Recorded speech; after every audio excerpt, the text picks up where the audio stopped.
Fala pessoal, estamos começando mais um podcast da WePlan, WePlancast. Eu sou o Johnny Benetti, produtor e também host desse podcast. A minha missão aqui então é ajudar vocês a conduzir esse episódio, é tirar vocês da zona de conforto, gerar alguns questionamentos, trazer uma visão externa, uma visão de consumidor e trazer também um conhecimento mais genérico aí sobre o assunto. Quem está aqui comigo para gravar hoje é o Diego. E aí pessoal, tudo bem com vocês? Aqui é o Diego, sou líder de projetos aqui na WePlan. Quem está aqui com a gente também não pode faltar, assunto é vendas, então cara das vendas aí, o garoto de ouro, vendedor de destaque em vendas. Ismael, como é que você está?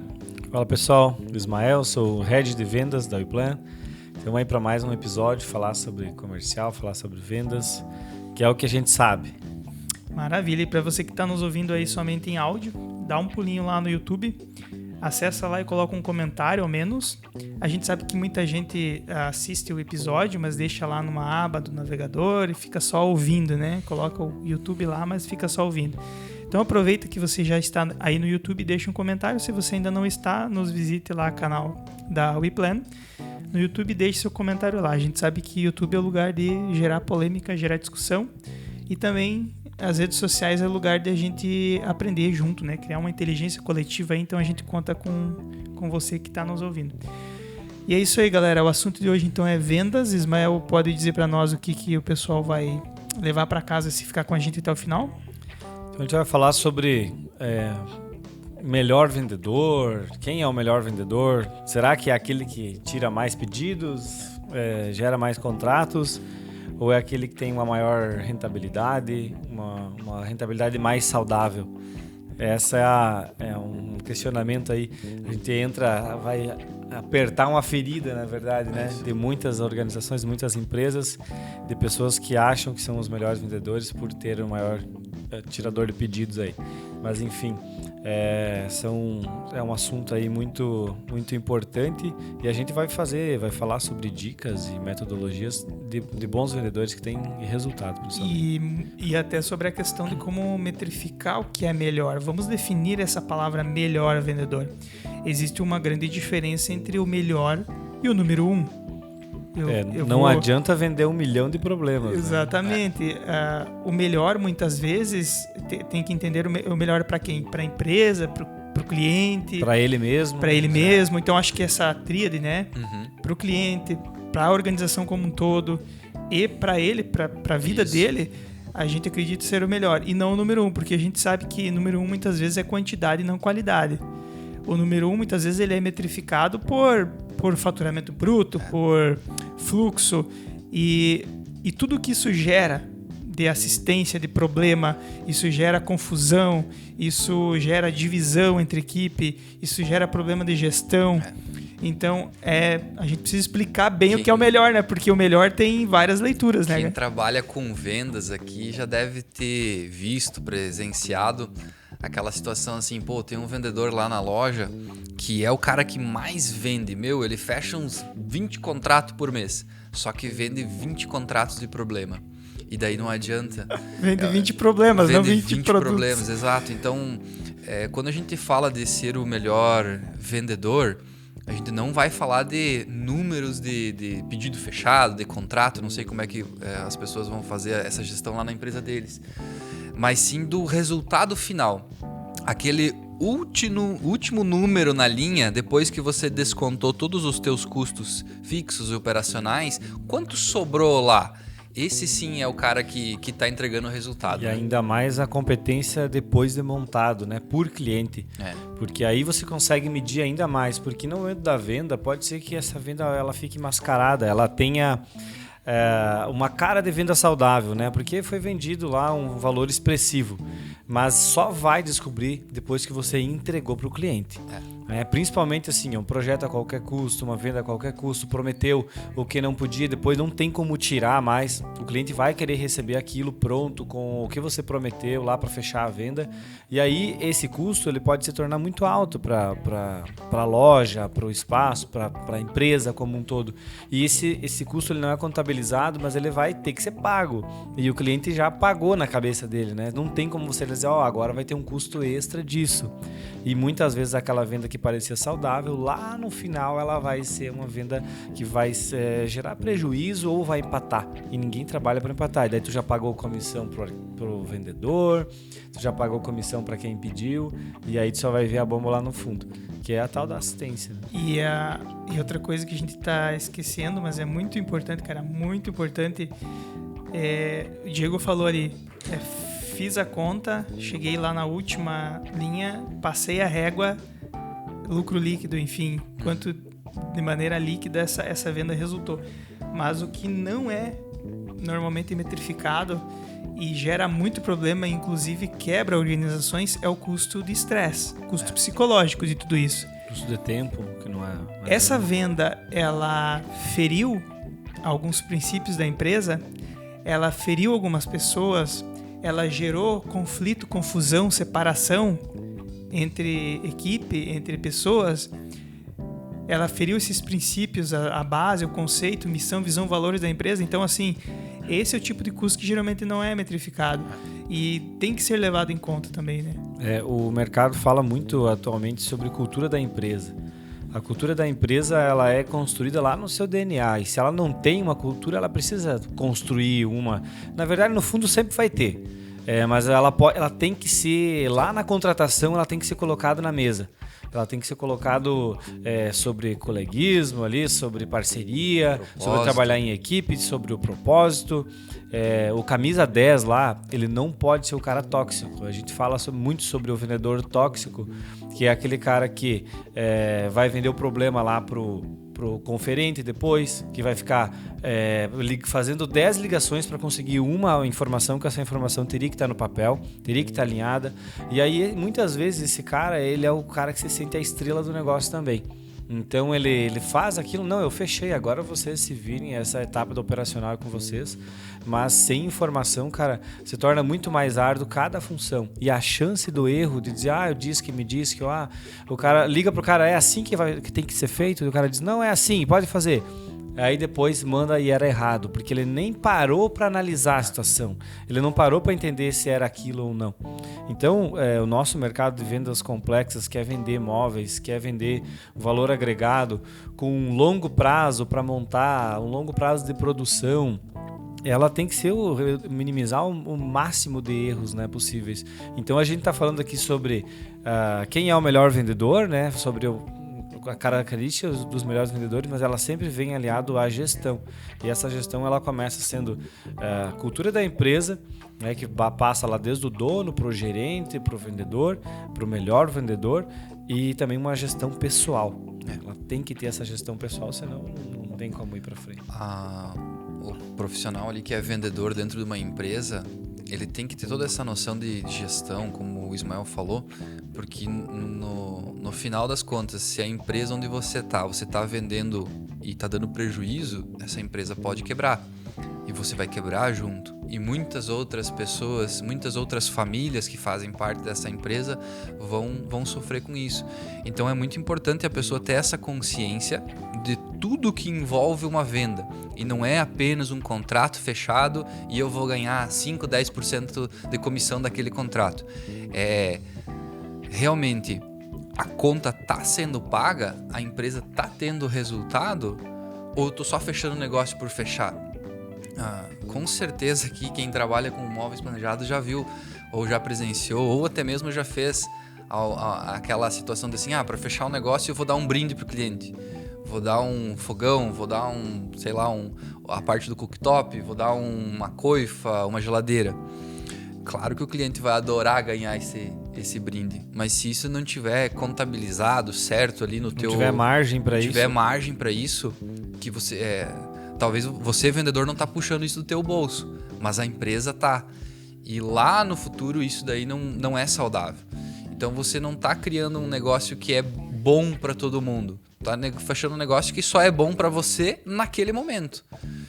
E como a gente fala, um vendedor não vive de uma venda. Ele precisa de venda todo dia, todo mês, todo ano e assim por diante.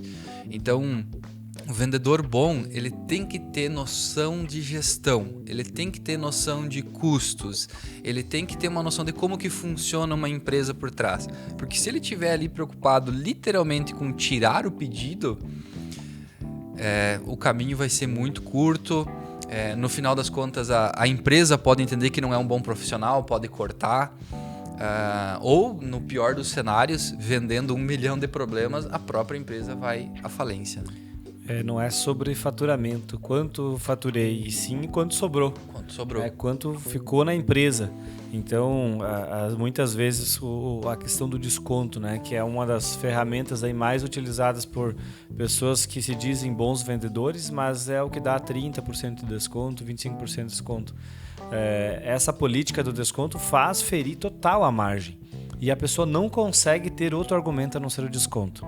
E aí, quando bate na trave do seu desconto, que é lhe concedido, a primeira coisa a ele fazer é chamar o gerente, chamar o dono da loja, deixar numa saia curta e o cara conceder mais 5% de desconto. E isso não tem fim, porque se deixar, vai a 50% de desconto. Dá dado, mas o que importa é vender, é tirar o pedido. Então, quem está ganhando no fundo aí, talvez mais o vendedor, porque a loja realmente não está sendo remunerada da forma correta. Na hora de montar isso, o montador vai ser penalizado, porque o cara vendeu o problema, ele vai demorar mais 2, 3 dias a mais, às vezes é terceirizado, ele tem que cumprir com aquilo. Então você começa a ferir muitas cadeias do processo por ter feito uma venda de má qualidade. Então a gente fala muito para ter esse cuidado. Características de bom vendedor também, que na minha visão não tem como separar. Vendedor bom tem que ter resultado. Não tem como separar o bom vendedor, o cara que tem a melhor fala, ou o cara que se veste melhor, ou aquele que apresenta o melhor projeto. É o vendedor que tem resultado. É uma consequência de você, ser melhor em várias etapas e você ser um bom vendedor. Mas o bom vendedor tem que estar aliado a resultado. E, na minha opinião, resultado constante. Tem que ter uma previsibilidade de ganho. Isso já é de um mês para o outro, sempre pensando à frente. Você vive o momento da melhor forma, você tem que pensar no mês que vem. E isso diferencia muito quem tem estratégia. A estratégia que é identificar o funil de vendas. Quem não mede, não gerencia, uma máxima da gestão. Você precisa medir isso, colocar no papel, adicionar no seu CRM quais que são os clientes que são prioridades, definir prioridades. O cliente da prioridade é o que vai te trazer o resultado da tua meta mensal. Vai dizer o quanto você vai ganhar, o quanto você vai rentabilizar e o quanto a empresa vai vender. Então essa questão da meta, ela tem que se tratar dessa forma. E para o mês que vem? O que tu faz? O que tu vai fazer para trazer a meta? Tu tem uma previsão ou tu tem que abrir mato, tu tem que criar uma nova estratégia para trazer esse cliente? Porque tu tem mais 30 dias e 30 dias passa voando. Num processo de imóveis planejados que tu tem que apresentar uma vez, se tu for assertivo ao ponto de ter mais uma apresentação, tu pode fechar na segunda, mas muitas vezes as 3, 4 apresentações. E isso vai o mês. Então, o vendedor que tem resultado é porque se organiza ali na previsão de fechamento. E a gente pode também levantar aqui a questão que acho que o maior benefício que a pessoa tem em ser o melhor vendedor é os seus resultados financeiros, é claro, mas é ter essa estabilidade financeira. Porque quando você é o melhor vendedor, você vai entender também, como o Ismael falou, de gestão, de fazer o gerenciamento do seu funil, e você vai começar a ter essa previsibilidade. Você vai olhar para o teu funil de clientes, de leads no caso, e vai ver, eu tenho X valor de negócios para esse mês, X valor para o mês que vem e assim por diante. Aquilo ali não é uma única verdade que vai acontecer, mas pelo menos tu consegue enxergar um pouquinho, você sabe onde é que você está pisando. Porque se você não consegue ter uma noção, qual que é o cliente que tem interesse de fechar negócio essa semana, qual que é o cliente que falou que quer se programar para o mês que vem, e qual que é o cliente que começou a sondar agora para talvez no final do ano fechar um negócio. Então, é muito importante para o vendedor ter esse filtro, é onde ele vai conseguir calibrar muito bem lá o funil de vendas, como o Ismael falou, e ele vai começar então a ter uma previsibilidade. Eu sei que para o mês X eu tenho uma probabilidade de fechar tantos negócios. Se você olhar para a tua carteira e ver que tem pouco negócio, o que você vai fazer? Você vai tentar levantar mais clientes para chegar naquela época com um número melhor. E aí existe aquela frase, né, sobre taxa de conversão. Qual que é a tua taxa de conversão histórica do período que você trabalha com móveis ou trabalha, enfim, vendendo qualquer outro produto? Minha taxa de conversão ela é 30%, é uma taxa muito boa, ela segue de 40% a 50%. Então, se tu tem ali no teu funil clientes quentes para fechamento num período de 40 dias, 30 dias, que é o período que fecha o teu mês, e tu tem lá 500 mil de carteira, tu vai fechar 30% dessa carteira. Tu vai fechar 40% dessa carteira. Isso é dados, cara. Se tu não medir isso, como é que tu fica à deriva? Tudo isso que vocês estão falando se aproxima muito de uma gestão de uma empresa. Fluxo Exato. de caixa, previsibilidade, medir, enfim, tomar a decisão baseada em dados. Eu acredito que olhando agora assim essa fala de vocês, eu acredito que o vendedor é a função, é o colaborador com o cargo mais próximo de ser um empreendedor. Sim. Tanto que muitos vendedores, bons vendedores, iniciaram grandes negócios por aí, Exato. né? Grandes startups, grandes negócios baseado no conhecimento em vendas, porque é o mais próximo que ele tem que ter de organização, de gestão. E o vendedor que tem essa consciência, ele tem um grande ponto positivo, que é empreender com o dinheiro dos outros. Se você é um vendedor hoje dentro de uma loja, de uma empresa, e você levar a sua carreira de vendedor como um empreendedor, você já começa ali a saber um pouquinho mais sobre gestão. Então, só que a diferença é a seguinte: aquele risco do dia não é teu, é sim do dono da empresa. Então você tem uma oportunidade de crescer como pessoa, de experimentar e de se tornar um vendedor melhor, sem ter todo o risco que o empreendedor tem por trás. Dá para dizer que o cargo de vendedor é o melhor protótipo de empreendedor no futuro? Com certeza. É o senso de dono. É isso aí. Esse é o cara que tem que organizar, que tem que chegar mais cedo, que tem que organizar a sala de apresentação, que tem que ver defeitos de showroom ou defeitos no produto, ou de repente se o produto não está adequado ali, exposto a visão estratégica. É o cara que tem que estar incomodado o tempo todo. Ele não pode se acomodar. É esse cara que consegue estar antecipado, ele se antecipa das coisas. A gente não vai nem falar aqui hoje sobre organização, conhecer produto, fazer tema de casa. Porque isso é o mínimo do mínimo.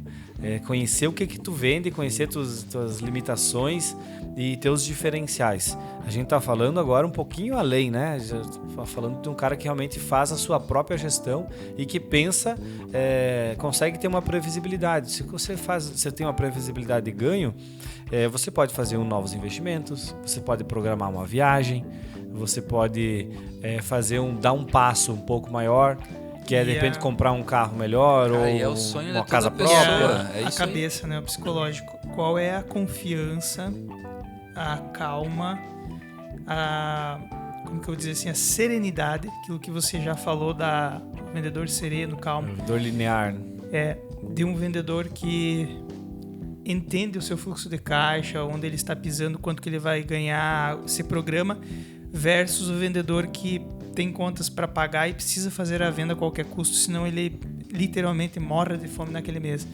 Então, isso é a já vai história do leite da criança, né? Exato, isso já vai pautando o psicológico dele, né? Já vai deixando ele sob pressão e ele vai agir de maneira diferente. Então é nítido que o cara mais organizado terá uma mentalidade diferente. Todo mundo tem problema, nós temos problemas, todo dia nós temos problemas.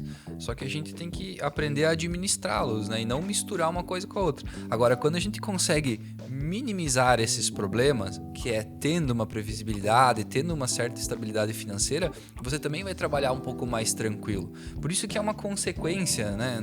Ninguém nasceu sabendo tudo, é impossível. Inclusive, antes aqui do podcast, a gente estava trocando uma ideia, eu e o Johnny, a respeito, por exemplo, do passado, do presente e do futuro, né, Johnny? Onde tu quer chegar? As pessoas que vivem só no passado, era bom, não sei o quê, ela vai sofrer, ela vai ter depressão. A pessoa que vive só no futuro, pensando, um dia eu vou ser uma pessoa de sucesso, ela vai morrer de ansiedade. E você esquece do principal ali, que é o presente. Então você tem que usar o passado para... tu tem toda a tua bagagem, o teu conhecimento das experiências que você viveu, para no presente você fazer ações que no futuro serão benéficas para você.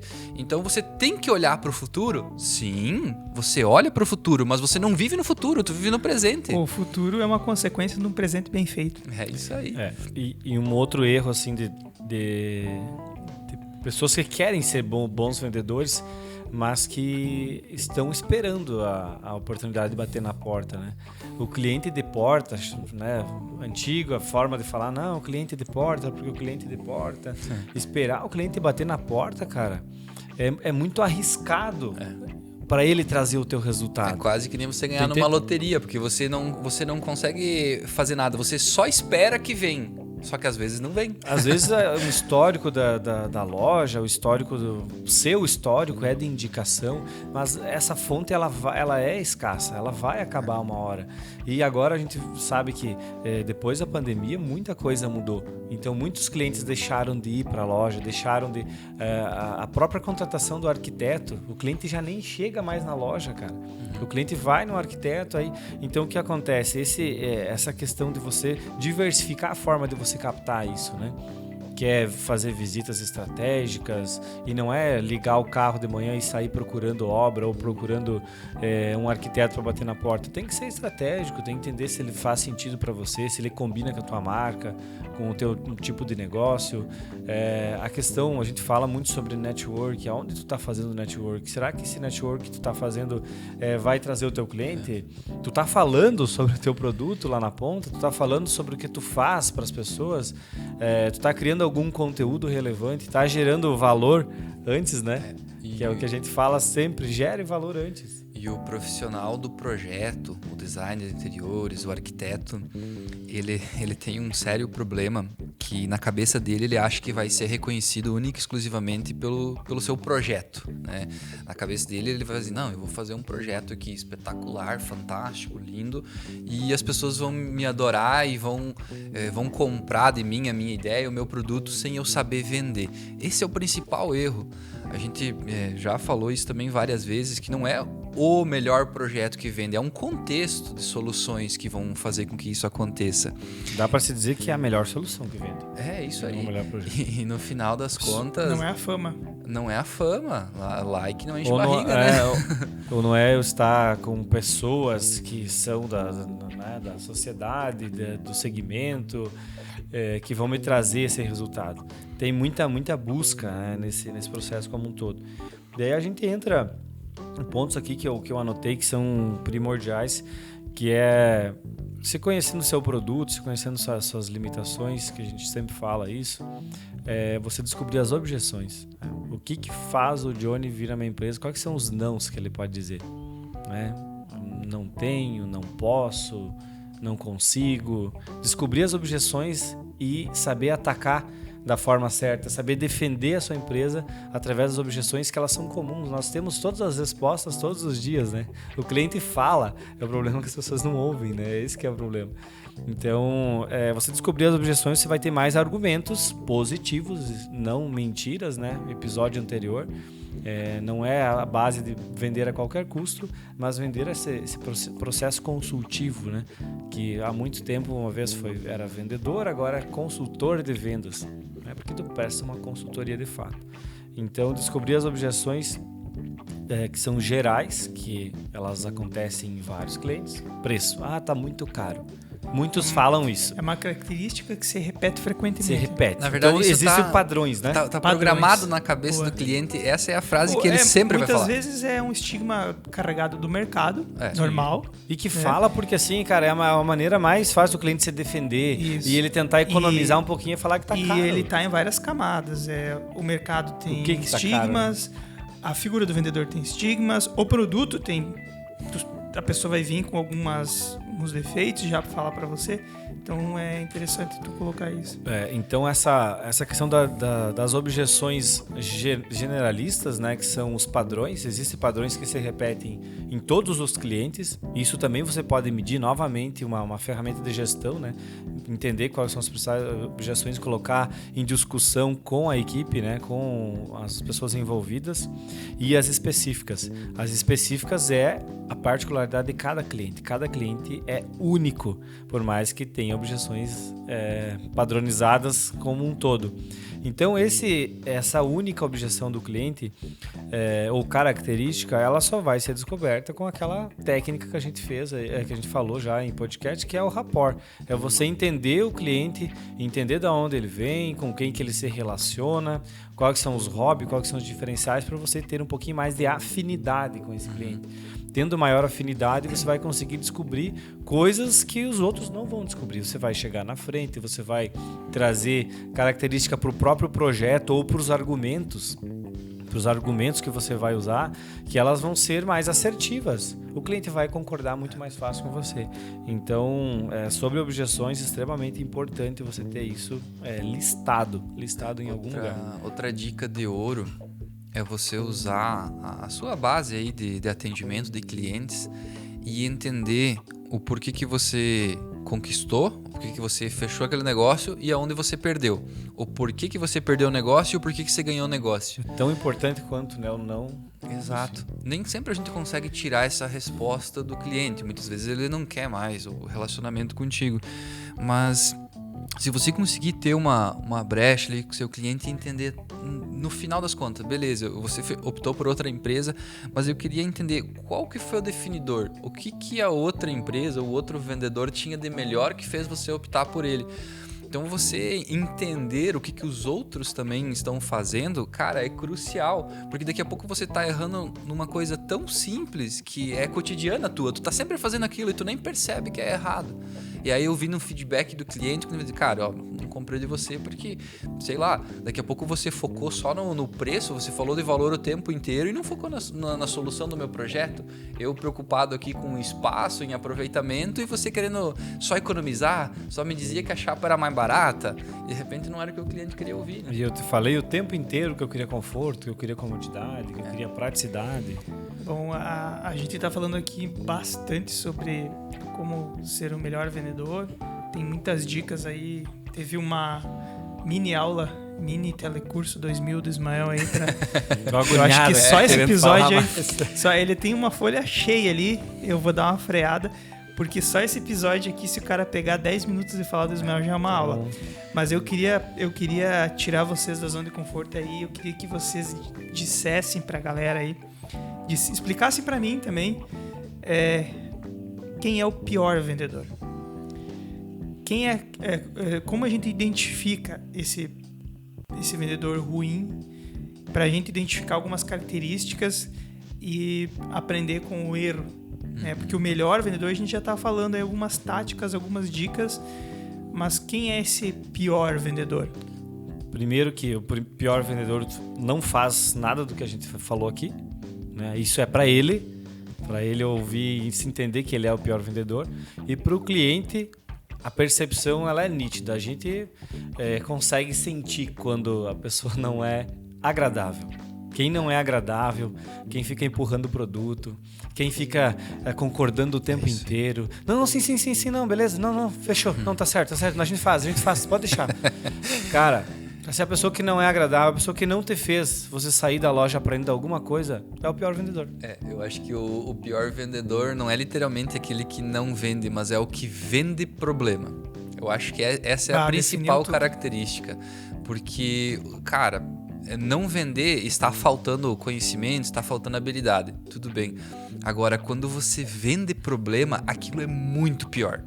Aquilo é muito pior porque, como o Ismael falou, o processo de mal planejado, ele é extenso. Você não resolve da noite pro dia. Você vai ficar com um cliente 6 meses, 1 ano e aquilo não termina nunca. Você certamente já ouviram essa frase, seja do gestor, seja de um colega ou seja de quem for. Essa venda eu preferia não ter vendido, cara. Exato. Olha quanto problema deu, olha quanto tempo a gente está em cima disso, olha essas assistências, quanto tempo a gente está perdendo, olha o prejuízo financeiro, olha o desgaste, olha o cara lá, teve da divisão, tem gente que sai da empresa por problema muitas vezes.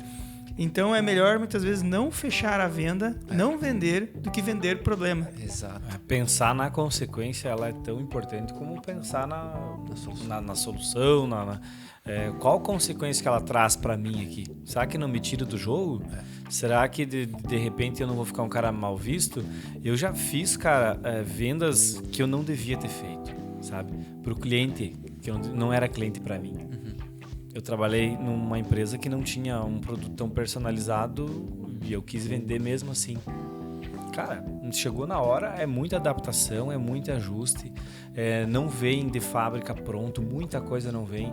A minha empresa não estava preparada para fazer aquela venda. E eu devia ter entendido isso. Cara, desceu quadrado, então. Foi rasgando tudo, né? Que rasgou processos, gerou conflito, gerou estresse. Prejuízo financeiro. De fato, financeiro. A venda quadrada. E quando mexe no bolso, assim, cara, todo mundo sente. Talvez não é nem você o que vendeu, que vai sentir tanto, por mais que seja descontado de você alguma coisa. Mas, cara, pro proprietário da loja, pro dono da empresa, isso dói demais. E as pessoas não têm que ter o medo de errar, né? Todo mundo erra, o que a gente sempre fala aqui, você errou porque é errando que você aprende. Agora, a importância de você acompanhar até o final é justamente entender tudo isso. Talvez lá naquele momento que você fechou o negócio, não tinha aquela percepção. Qual etapa eu pulei? Exato. Que erramos. Né? Então, depois, pare 15, 20 minutos do seu dia e analise onde você errou e onde você acertou. Tem uma ferramenta muito legal, Diego, você me fez lembrar, que é uma ferramenta que a gente utilizava no ramo da tecnologia e desenvolvimento de software, que é a retrospectiva. Na retrospectiva, você avalia o que a gente fez, que a gente tem que continuar fazendo, tá legal.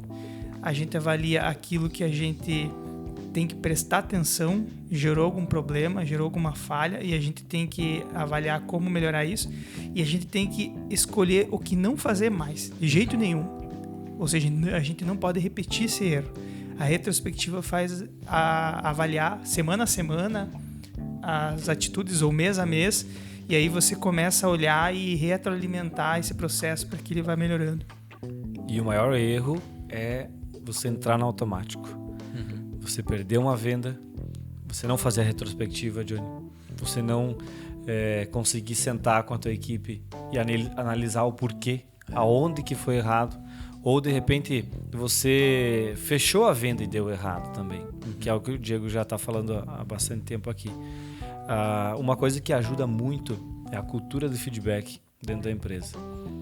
Eu falo sempre que, estrategicamente, se vocês aí na ponta, na loja, têm a oportunidade de fazer um atendimento em 2 pessoas, façam.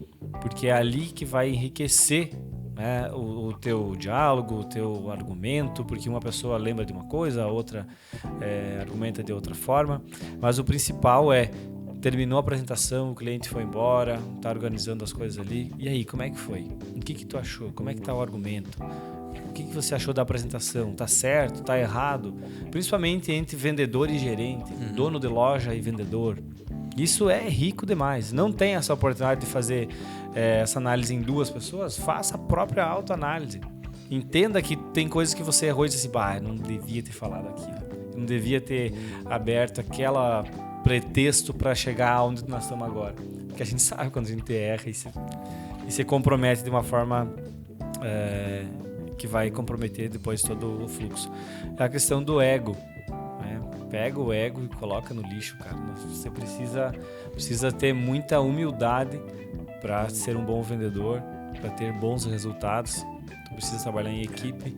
E o ego vem muito junto com a fama, a visibilidade. Isso. Eu tenho uma sugestão aí para quem quer ouvir, conectando com o assunto do Diego, que ele comentou sobre... eu tô na capa, eu tô fazendo fama, tô aparecendo, mas não tô pagando as contas.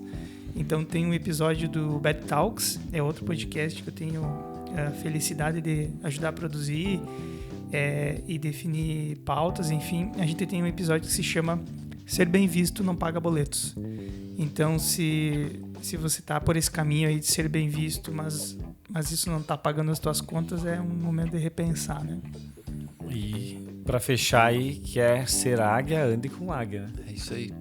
Fazer voos altos, almejar, olhar de cima, né? Olhar de fora, ter estratégia para dar cada... Andar com quem é melhor que você, eu acho que é uma das melhores coisas que tem, porque você aprende com isso. Se você tá andando com literalmente alguém que é pior no teu segmento, como é que você vai melhorar? A outra pessoa só reclama. a outra pessoa vai se balizar por você, então tu tá puxando a régua para baixo. Se tu tem a oportunidade de andar com um vendedor que é melhor, participar, ver como funciona, show de bola. Se não tiver essa referência próxima de você, cara, a internet tá aí. Olha esse conteúdo que a gente traz. N profissionais aí de extremo valor. Então, por exemplo, a gente segue o Teva, vendedor extremamente experiente, anos de trabalho. Vai lá e escuta uma dica que ele tem para dar. Ele também tem um monte de conteúdo grátis ali para você. Então, se você não pode estar literalmente junto ou do lado de um cara que é realmente profissional, aquele cara foda no assunto, mas você consegue buscar esse conhecimento. Então, a dica que a gente pode dar é essa, né? Busque informação. Maravilha, galera. Se esse episódio não gerar comentários, cara, vamos ter que reavaliar, né? Vamos ter que mudar a receita, trocar a roupa, sei lá. Porque foi muito conteúdo, cara, foi muita informação. Então, você que tá ouvindo aí somente em áudio, vai lá no YouTube, deixa um comentário, ou vai nas redes sociais, deixa um comentário, se isso te ajudou minimamente. E é isso aí, contamos com a presença da galera aí também para enriquecer esse conteúdo e gerar essa inteligência coletiva. Isso aí. Valeu, pessoal. Obrigado. Obrigado. Beleza, pessoal? Até a próxima. Até a próxima. Falou.